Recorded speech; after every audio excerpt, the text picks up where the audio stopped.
Okay guys, first what we're going to talk about here on the Gators is going to be different grips and things to do with the front headlock position, wrestling type grips, jiu-jitsu grips, before we even get into like the different subs and the positions. First of all, just in a general concept, jiu-jitsu guys tend to grab around the head and arm. They tend to grab the head and arm control, a seatbelt type control, a head and arm grip where the hands are connected. Wrestling and sambo type guys, just depends on the grappling art that you're doing, but especially wrestling are going to do a lot more free hand grips instead of committing the hands to be locked a lot. Okay, and so the grips will be the chin width. So I'm literally holding my thumb around his chin and I'm cupping his chin. Okay, and you can turn a guy's body just with this chin. We'll talk about the chin first before we even get onto the shoulders. And don't worry about the legs yet. I just want you to pay attention to the things I can do with the chin. As I put my forearm on his head and pull the chin, so I pull him down to the ground, I can turn my opponent over with those types of grips. Okay? I can also, if Levi's like maybe he's tight inside here and I want to get hooks, right? I can actually use that chin grip to open his leg up to throw hooks, to start to open his body and open that shell that he's creating. Okay? The other thing that I can do with it is obviously I can pull it up so that I can deepen, I can pull his chin up like this so that I can shoot the guillotine grips. Okay? Having that thumb like this in front of his chin, I have a fulcrum point that I can make with his neck and dip my thumb inside of his neck as well too. Just simple grips like folding his head down and sticking my thumb inside. If you're looking at it from a standing position, just like this, I'll be digging my thumb inside of his neck and bending it. So now I can start to dig into his neck and choke him. I'm cutting off his windpipe. So I can use it to grab my other hand, turn it into guillotines, open it sideways, open it the front way, use it the opposite way for guillotines. Really play with just the chin whipping grip, okay? That's a huge factor. And the second thing I want to talk about is going to be the hands, okay? So if I were to commit my hands over to here, let's just talk about this hand.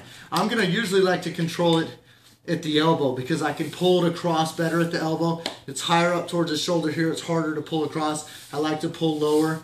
I can use this grip like I showed earlier, putting my knee next to his knee and putting pressure on him, stretching his arm out. I'm causing pressure to turn him over. I can turn him all the way over into side control.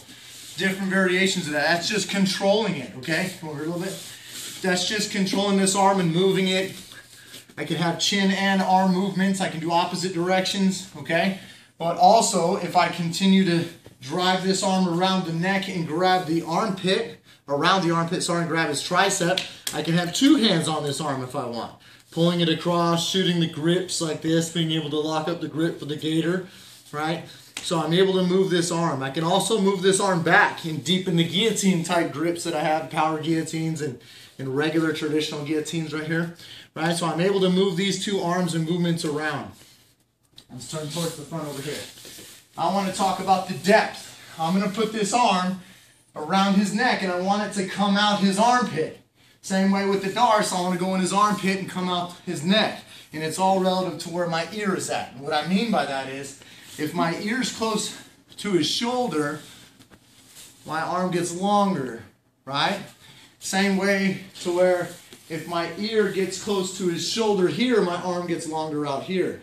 So I'm trying to stick my shoulder down inside the track here. Okay, so if I were to come out and stick this shoulder inside, I could, if I want to get it long out this way, I could dip my shoulder in, so I'm all the way inside.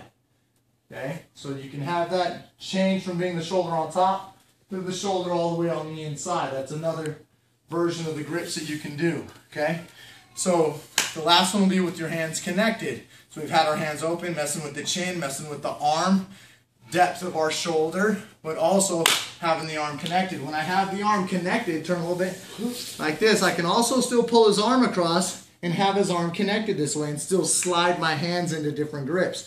So I can hold his head and arm with the gable grip, or I can have my hands open like I was showing and still use the same grips. But there's different grips inside of there. I'm really big on the chin whip, and I like moving the tricep at the base of the elbow like I was showing. Those are just some of the basic grips that we have, okay? Just a quick little detailed discussion on that because it's going to take up time in the other videos.